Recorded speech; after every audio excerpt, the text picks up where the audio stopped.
What's up, everybody? Christian James here. Today's video, does body count count? Let's go. What, going around the table? Yes, body count matters. To a certain extent, yeah. Yes, absolutely. No. Doesn't matter. No. Yes. Okay, so going around the table, what's your body count? Starting with me, guys. 8. Going over here. Oh, 7. 5. 7? Stop the cap. Okay, I was On all of 1. you? 1. 10. I prefer not to answer. Yeah, I'm not gonna. Wait, I thought you said it doesn't matter. I know. Range? I know. Range. Range, above 30. Damn. Of course, body count does not count to the person with the highest body count, because you want to imagine you're not going to be judged for your past discrepancies. Parole and probation are things designed to keep you in check after you've made mistakes in the past. Now, there's no parole or probation for body count. There is only yuck. Less than... That's all I'm giving above. you. Is it above 40? That's all I'm giving you. Because above 30 could mean a million. No, it's not that much. Okay, above 30. Okay, all right. All right, that was it. Below 40. Okay. Below 40. All right. To answer this guy's question first, What question? body count does not matter. 2 reasons. Maybe for women it does because you get emotionally attached to somebody, right? Okay. But in general, I don't think it matters because that doesn't play a part as to like who that person is or how they are in a relationship. Wait, hold on. Now we gotta tackle that. Yeah, I told you, you can't drop that and just walk. It's no good. I'm out. Wait. So, okay, you're saying that has no bearing on how they're going to behave in a relationship, or... I don't. What do you mean behave in a relationship? Now we're about to watch the Justifying Olympics. What do you mean does it play a partner relationship? Look, people, we all know our past has an effect on today. Kevin Hart couldn't do the fucking Oscars because he made a gay joke 12, 15 years ago, right? People have credit checks to determine if they have the financial availability and financial responsibility to buy a car, buy a home, credit cards, etc. Of course, your past matters, and it doesn't matter if you decide it doesn't matter. It matters to everybody else. And the beautiful thing about life is you can't judge you. Well, you can, but it doesn't matter. We judge each other, and that's where it comes in. So for all the people who say body count doesn't matter, it matters. I meant that if somebody has a high body count, that doesn't mean that they're like, it's going to make them be a certain type of person in a relationship. Not sure about that one. Yeah. That's okay. So let me ask you a question. If you're currently, any dating? Like boyfriends? Okay, you meet a guy and you find out that he cheated on his past 3 girlfriends. Mm-hmm. It's in his past, right? Does his past behavior make you take pause on potentially partnering with him? It would make me question it, yeah. But wouldn't that be the cheating, not the amount of body count? Correct. That would be like Right. the action of cheating, not Right, the and there's the also amount the of body action count. of being promiscuous. I And- think that somebody that's genuinely promiscuous might be more prone to said actions. But again, it just really depends. I don't think that that has anything but- to do with the amount of people that you sleep with, because Well- there's also a notion that like, okay, what if I have 20 boyfriends and I sleep with those 20 boyfriends and my body count is 20? They were still my partner. fucking disgusting. Yeah, I get Wait, can you it. take I your mic down? understand, but let's ask this a slightly different way. Let me just ask you if there was a woman. There's 2 women that you know, they're both friends of yours. One has been with the same man for 19 years, and one has been with 19 men every year. Which one would you think would be more likely, if they, got together with a new partner, to be loyal to them? To be loyal? Wait, what do you mean? If somebody were to sleep with not step out of 19 their men partnership. and then one woman sleeping... No. Let me rephrase it again. Thank you. A woman has been with the same partner for 19 years, Okay. and now she's no longer with that partner. Another woman that you know has been with 19 partners every year, okay? Same amount of time over 19 years. They both end up with new partners. Which one would you, if you had to gamble, if you had to roll all of your dice on one, which one would you say would be more likely to be more promiscuous and step out of the relationship? Well, I know the answer that you want me to give, but if somebody who is sleeping with multiple people and they have not been in a relationship and then they finally decide to be in a relationship, I would say that that's for a reason. Now, if you have one person that has slept with one man several times and they get into another relationship, they might be equally loyal to that person. All right, judging by how that woman's responding to the question, she clearly has a very high body count. Look, if you're going to hire someone and they've had the same job for 20 years, or they've had one job every year for 20 years, you're going to pick the person with the one job for 20 years. They show that they're more reliable. They show that they're more put together. They show that they have focus. They show that they're not flowing with the wind, always looking for more money, always looking for the better side of the fence, greener side of the pastures, whatever. You know that person's by default more reliable, more trustworthy. So even as an employer, you're going to pick the person who's had the same job for more time than the person who's had multiple jobs in the same amount of time. Why is it so hard for women to understand this when it comes to a relationship? Because you don't want to admit that your past discrepancies are going to affect you now. But yet, I'm 41 years old. We've been telling women this since they've been promiscuous since I was a teenager, and I'm sure they heard it before that. Yet, it's the same excuse over and over. I had a friend, a female friend at one point, who slept with 25 guys that I knew. Not even all in the same friend group. I would see her walking down the road with somebody I knew, like, how in the hell did she find this one? And it wasn't through me, but yet I knew a lot of them. And then if she wanted to believe now, and she'd be roughly 40, I haven't seen her in 10 years at least, that wouldn't affect her choices now, even with the same 25 men from before, she's out of her goddamn mind. If people know your past, you're judged by your past.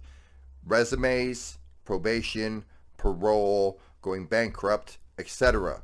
They're all judgments on the present and the future based on your past. Sleep with an X amount of people. Partner, if you're saying that the traits of the body count itself, if you had to gamble, would indicate more loyalty, that seems like that would be something that would be very keyed in if you were choosing a partner. If I were to look at a man and know that that man has slept with several women, I wouldn't solely base it off of the body count. Yeah, but how come when the gamble was on women, that you indicated that you thought that the loyalty would be higher for the woman with a lesser body count? That's the question. My answer would be the same if you put that scenario as a man. Sure, but even then, the question still stands, which is, why is it, if this thing doesn't matter, do you indicate loyalty with the thing? Well, it's like the comment that I said, people are usually looking for something greener, like the greener grass on the other side of the fence or whatever. Once you've been with more people, you tend to have more like people that you compare your partners with, right? But as an individual, that can always vary. I'm not saying individually it can't vary. I'm not saying you're an evil person because you had a high body count. I'm not saying anything of the sort. I'm definitely saying that it's not a monolith. I'm just saying that you yourself associate loyalty with a low body count. Okay. I still wouldn't use. If that's true, I still wouldn't use body count and base it to choose a partner. But if that's true that you associate loyalty with a lower body count, then don't you think it's pertinent for partner choosing if they're looking for the quality of loyalty? I mean, it's possible, or I can also associate it to somebody wanting to possibly be more prone to wanting to get other partners if they've only been with one person. You could, but if you had to gamble, you wouldn't. But, you know, in life, it's sometimes a bad idea to gamble, and you want to, like, take all the facts into consideration. But every relationship's a gamble, isn't it? It could be, as long as both parties are actively choosing to be together, regardless of body count.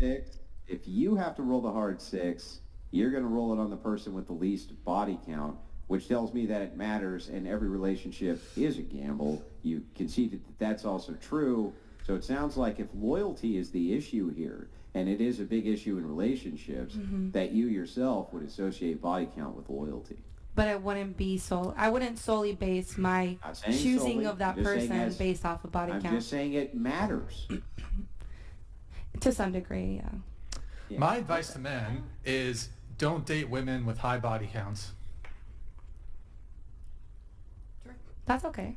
I don't really think body count has to So- do with loyalty, though. You can have been promiscuous in the past and still know how to be loyal, but you could also have like a really low body count and have not been loyal and able to commit in any of those. Story time, story time, story time. All right, years ago when I lived in Toronto, I dated a girl, and I was madly in love with the girl. And then one day I was on the bus back home, city to city, so it's just the cheapest way to travel. And she sent me a text and said, I have something to tell you. Now, usually when I get those type of texts or calls or emails or written letters, I know you're going to say some shit that I don't really want to hear. So I said, okay. And she said, and I quote, I've slept with roughly 90 men. Like this. My opinion of her changed. Like this. Because now, Christian, that's 90 people. Depending how long she was single for and how old she is, that's only a few people a year. Pause. Let me explain to you the math I did instantly in my head, because when you meet a person, you talk. The relationship she was in before that was roughly 5 years, and then before that, she was with her kid's dad for 5 years. She was 29 years old or 28 years old. So if we move 10 years from 28, let's say 29, we're at 19, okay? If you lost your virginity at 16, well, if it's one guy every year for 5 years, and then you have another 88 to go, and you lost your virginity at 14 even, 90 or 88 divided into 4 is like 22 a year. So that's more than one a month. That's a lot. Or you're super promiscuous and a cheater while you're with those other 2 men for those years. Instantly changed my opinion of her. Instantly made me look at her different. Well, Christians, because no, it's that simple. And it's not an insecurity thing. It has nothing to do with that. It literally lets me know a lot about you in a moment. And you might in that moment be like, well, I don't want any other men. I just want you. That's fantastic. We don't care. It shows, one, your lack of self-respect, your overwhelming need for attention, your inability to be by yourself. The minute a breakup happens, you just run into a new dick somewhere. And then she told me a story actually about when she's with her kid's dad and cheating. That when he was on his way home from work and he saw her with a man at the bus stop, and he drove past in his truck, which is good on him because a lot of guys would have aimed the truck right at her at the bus stop. And he went home and he started throwing all of her stuff onto the front lawn, all of her stuff out the front window, bedroom windows, whatever. Just like in a movie apparently. And when she told me, she's like, the look on my face indicated to her that I was disgusted by what she had done, disgusted by the story, and generally just disgusted by her. She's like, you're judging me too? You mean this man went to work every day to put food on the table for you and your kid, and you sat at home as a housewife, and you got so bored that when he was at work, you decided to cheat on him, but not even be smart enough or respectful enough to try to hide it. You were just at the bus stop around the corner from your house with another man while you're supposed to be with your daughter. That's what he saw. That's what you did. And I'm not supposed to judge you on that, but yet I have to go to work tomorrow. Would you say that promiscuity itself is a character flaw? I wouldn't say that. Well, it's weird. I would say for women, yes. One, I'm just taking myself into consideration here. If I were to sleep with multiple people, I would be attached to those people. I would like emotionally be. I'm a very emotional person, so I feel like I would be emotionally attached to those people. Sex means different to me than what I believe sex means to a man. No, okay, so I understand that you would drive the distinction between the sexes. So then would you consider it a character flaw in women? A character flaw in what? I'm sorry, can you elaborate? Promiscuity. Would you consider promiscuity to be a character flaw in a woman? In a character flaw in what way? That it would in some way encroach upon the character of the woman that they were engaging in promiscuity. Do you consider that to be a flaw of character, or do you consider it to not be a flaw of character? I think it speaks on their character. That's one of the reasons why I'm not really... Do you think it speaks poorly on their character? No. No. So then promiscuity to you would not be a character flaw. So I think again, for me, I don't engage in the hookup culture, but I'm also not going to sit here and tell the woman in front of me that does engage in hookup culture that she's flawed or like shame her for it. I think all of that is personal choice. A lot of it has to do with like religious standpoints, political standpoints, or maybe it's like maybe you believe that, I don't know, there's energy in having sex, like all those people that are like super like spiritual or whatever. So it just really depends on the person. I'm not going to shame somebody for it, but I'm not going to Bring back engage. shaming. You gotta I'm bring not back going to shaming. engage it in We're myself. gonna bring back shaming. We gotta start shaming people. Looking for you guys that never stop shaming people. Fellas, don't be with 304s. Fellas, don't ever pay for a girl. Fellas, don't pay on the first date. Fellas, be treated like a gentleman before you're treated like a provider. Fellas, at the end of the day, lead with your brain, not with your dick. I'm out. Like, comment, subscribe. Tell me I'm right. Tell me I'm wrong. Tell me if you agree. Tell me if you agree that being promiscuous is okay. Tell me if you believe the past promiscuity would be a problem in your relationship nowadays. I'm out.